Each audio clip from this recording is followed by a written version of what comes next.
अस्सलाम वालेकुम। SM news के साथ मैं हूं मुक़द्दर रज़ा। SM न्यूज़ स्टूडियो में खुश आमदीद। खबरों का आगाज़ करते हुए रुख करते हैं कराची का। कराची के इलाके सरजानी टाउन सेक्टर 5D4 के चुरंगी के करीब वाक़ पेट्रोल पंप पर पुलिस की वर्दी में मलबूस मुलज़म जदीद असला के जोर पर वारदात करके फरार हो गए। मज़ीद तफसीलात जानते हैं ब्यूरो चीफ जुल्फ़िकार अली से।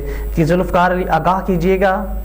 जी बिल्कुल, पेट्रोल पंप के मैनेजर इम्तियाज शाह का कहना है कि 8 से 10 पुलिस की वर्दी में मुलजमान ने वारदात में पुलिस मोबाइल इस्तेमाल की और सुबह 4 बजे डकैती की। CCTV फुटेज में देखा जा सकता है कि मुलजमान ने पेट्रोल पंप पर मौजूद सार्फिन को असले के जोर पर ज़मीन पर लिटा दिया।